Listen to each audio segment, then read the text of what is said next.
Imagine this. It's the early 1940s. Paris is under Nazi occupation. In a small cafe, a man sits alone, lost in thought. A philosopher, a playwright, a man who would shake the very foundation of how we understand existence. His name? Jean-Paul Sartre. What if I told you that you are completely free, but that this very freedom is also your greatest burden? That every action you take, every choice you make is entirely your responsibility. There are no cosmic laws, no divine plans, no pre-written scripts for your life. This is the unsettling truth at the core of existentialism. Most philosophies tell us that we are born with a purpose, a soul, a destiny, that we are crafted like a tool, designed for something specific. But Sartre looked at the world and said, no, that's not how it works. He proposed something revolutionary. Existence precedes essence. What does that mean? Simply put, you are not born with meaning. You create it. Think of a hammer. It has an essence before it exists. It was designed with a purpose, to drive nails into wood. But humans? We are not hammers. We are not born with instructions. We exist first, and then we decide who we become. But where did Sartre get this idea? His thoughts were deeply influenced by phenomenology, a philosophical movement led by Edmund Husserl and Martin Heidegger. Phenomenology emphasized direct experience, how we engage with the world without preconceived meaning. Sartre took this further. If we experience life without inherent meaning, then meaning itself must be something we construct rather than something we discover. His ideas were also a response to centuries of philosophical and religious thought.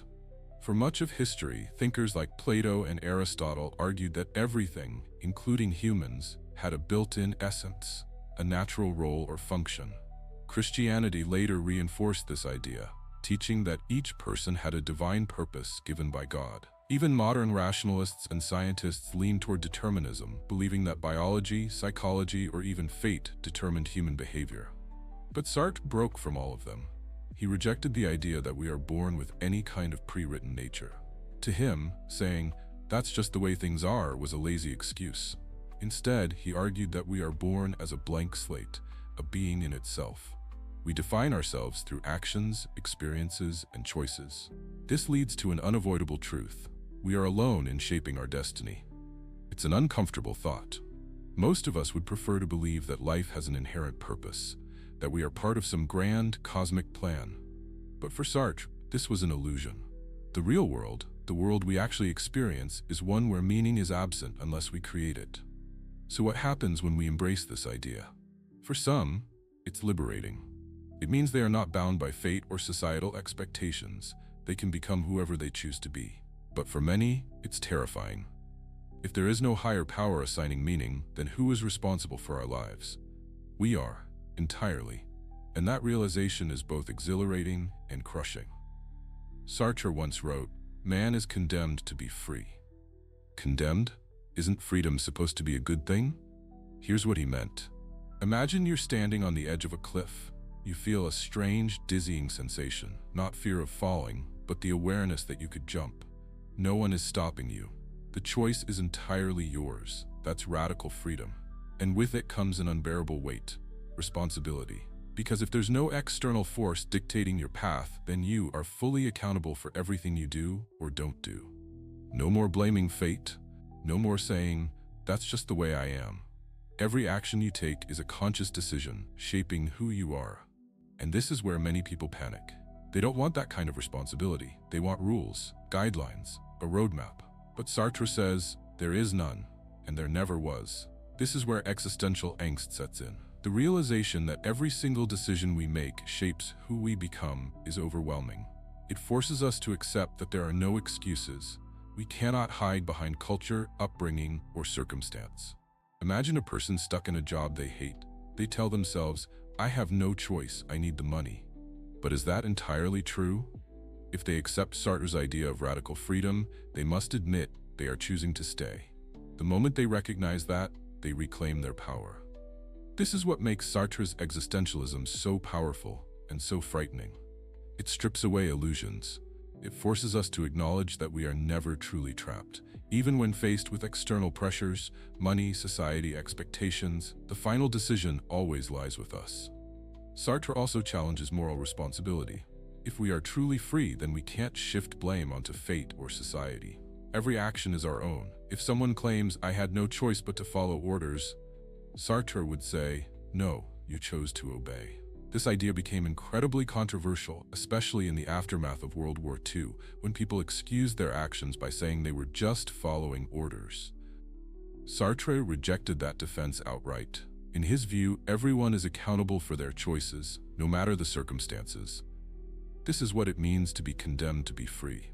We are born without guidance, without meaning, without excuses, and yet we must choose. So, if there's no roadmap, how do we avoid falling into self-deception? That leads us to bad faith. So, what do most people do when faced with this unbearable freedom? They run from it. Sartre calls this bad faith, mauvaise foi. Bad faith is the act of self-deception, pretending we have no choice in order to avoid the anxiety that comes with freedom. It is the subtle art of lying to ourselves. It's easier to live in bad faith than to embrace true freedom because freedom is uncomfortable. It demands that we take full responsibility for who we are. Sartre gives us a powerful example. The waiter in a cafe who moves mechanically, exaggerating his gestures, almost as if he's playing the role of a waiter rather than simply being himself.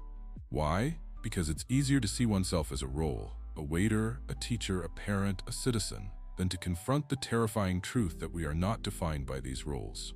We are something more fluid, something undefined, until we define ourselves through action. Bad faith is everywhere. Think of someone who stays in a relationship they no longer believe in. They say, "I can't leave. I've already invested so much time." But Sartre would argue that this is a lie. They are not trapped. They are choosing to stay because it's easier than facing an uncertain future. Another example, the person who hates their job but tells themselves, "I have no other options." Sartre would challenge them, do you really have no options? Or is it just easier to believe that? Bad faith is at the root of many societal structures. People fall into prescribed roles, a devoted spouse, a hardworking employee, a loyal patriot, because it's easier than confronting their own freedom. They tell themselves, this is just how things are. But Sartre's philosophy asks, is it really? Or are you just afraid to break the illusion? Even deeper, bad faith is not just about avoiding responsibility, it's about rejecting our own fluid nature. Sartre argues that we are not fixed identities. We are constantly changing, constantly choosing. The moment we say, this is just who I am, we are falling into bad faith. A soldier who follows orders blindly. A student who says, I'm just not smart enough. A worker who resigns to, that's just the way things are. All are forms of bad faith. They are denying their power to change. But here's the hardest truth. Bad faith is comfortable. It relieves us from making difficult decisions. Sartre says that to truly live, we must break free from bad faith. We must embrace the anxiety of choice and own our freedom, even when it's terrifying. To live in good faith is to embrace the radical responsibility of our choices. It means recognizing when we are lying to ourselves and having the courage to face the unknown. So, how do we break free from bad faith? It starts with a question. What if everything I believed about myself was just an excuse? And then what do I do now? Perhaps Sartre's most famous line comes from his play No Exit. Hell is other people. At first glance, it sounds like misanthropy, like he's saying people are awful. But that's not quite it. Sartre was obsessed with how we see ourselves through the eyes of others. Ever felt self-conscious walking into a room? That's the look. Le regard. The moment you realize you are being seen, you stop being just yourself and become an object in someone else's perception. We all experience this. Maybe you've been in a conversation where you suddenly became aware of your posture, your voice, or the way you were speaking. The moment someone else's gaze locks onto you, you're no longer just yourself. You're a version of yourself seen through their eyes. This creates a tension. Who am I really? The person I think I am, or the person others see? For Sartre, this isn't just a small psychological discomfort. It's an existential crisis. When we internalize the look, we start living in a way that pleases others. We play roles. We shape our behavior to fit expectations, whether they come from society, family, or culture. And in doing so, we risk losing our authentic selves. Imagine an artist who dreams of painting freely, but begins to adjust their work to fit what others expect of them. Over time, they stop creating what they love and start creating what will be praised. Their identity becomes trapped in the look. This is why Sartre says, hell is other people. Not because people are bad, but because our very existence is shaped, and often restricted, by how others perceive us. But is there a way out of this? Sartre argues that to be free, we must recognize the look for what it is, an external perception, not an absolute truth. You are not defined by how others see you. Their perception is just one angle, one viewpoint. It does not define your essence. Only you do. The key to escaping this existential prison is to stop seeking validation from others. To live not as an object in someone else's story, but as the author of your own. When we stop defining ourselves based on the look, we reclaim our authentic existence. So the next time you feel the weight of another person's gaze shaping your actions, ask yourself, am I acting out of fear of judgment, or am I acting out of my own true desire? The answer to that question determines whether you are truly free, or still trapped in someone else's view of you. So, if we are truly free, if no divine force, no universal essence, and no social script define who we are, then how do we live authentically? Sartre's answer, by fully embracing our freedom and taking complete responsibility for who we become. Breaking free from the illusion of the role. Think about the roles we play in life: the loyal employee, the loving spouse, the obedient citizen. Society hands us these labels, and we often wear them like a second skin. It feels safe. It gives us structure. But Sartre argues that these roles can become traps, leading us into bad faith. A great example? Consider a corporate executive who convinces himself that he has no choice but to stay in a soul-crushing job. He tells himself, I have responsibilities, I have no other options. But Sartre would challenge him. Is that really true? Or is it just easier to believe in external forces dictating your life than to face the terror of absolute freedom? To live authentically, Sartre says we must see through these self-imposed illusions. You are not just your job. You are not just a partner, a parent, or a social position. You are a being in constant creation, defined by your choices, whether you accept it or not. Radical responsibility, the burden and the power. If we accept Sartre's existentialism, then we alone are responsible for our actions, our values, and our existence. That's terrifying, but it's also incredibly liberating. This is where radical responsibility comes in. Sartre insists that once we acknowledge our absolute freedom, we can no longer blame our past, our circumstances, or even society for who we are. Every choice we make is a reflection of who we decide to be. This is where existential guilt comes in. Sartre says that when we realize we are not living authentically, when we know we are making choices out of fear rather than true desire, we feel a deep existential discomfort. This isn't the same as religious guilt or legal guilt. It's a personal awareness that we are betraying ourselves. So what do we do with this awareness? We act. Authenticity in action. Owning your choices. Authenticity isn't just a mindset. It's something we practice every day. Sartre's idea of living authentically means constantly asking ourselves, am I choosing this because I truly want it, or because I feel I have to? Am I blaming external forces for my choices? Am I hiding behind a role, avoiding the discomfort of true freedom? Consider an artist who loves to paint, but works as an accountant because that's what's expected of them. Sartre would say, that person is living in bad faith, choosing security over authenticity. But what if they faced the fear of uncertainty and chose to pursue their passion? What if they accepted responsibility for that choice, knowing there are risks, but also embracing their freedom? That, Sartre would argue, is authenticity in action. The ever-changing self. One of Sartre's most radical ideas is that we are never finished as people. There is no static self. Every day, with every choice, we redefine who we are.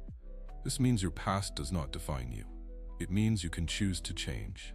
It means you are always in the process of becoming. Society may tell you that you are something, an introvert, a failure, a success, a certain kind of person. Sartre rejects this. You are not defined by what you have been, but by what you are choosing right now. The courage to be free. So here's the question Sartre leaves us with. Are we brave enough to be truly free? Freedom is scary. It comes with no guarantees, no safety nets, no divine blueprint. It means taking responsibility for every decision, every failure, every success. It means owning up to who we are, not who we were told to be. But in that uncertainty, lies something beautiful. The ability to become whoever we choose to be. That's the power of Sartre's philosophy. He doesn't offer comfort.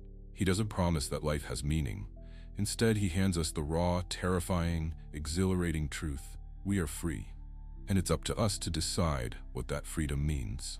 So now you know. Sartre's existentialism isn't just a theory, it's a call to action, a challenge, a dare. He's not asking you to simply understand his philosophy, he's asking you to live it, to stop waiting for meaning to be handed to you, to stop blaming fate, society, or circumstance, to take full responsibility for your choices, even the hard ones. Because at the end of the day, you are not a fixed story. You are not a role you were born into. You are not defined by your past. You are free. And the only question that remains is, what will you do with that freedom? If you enjoyed this deep dive into Sartre's philosophy, don't forget to like, subscribe, and drop a comment below. What do you think? Does radical freedom excite you or terrify you? Let's talk in the comments.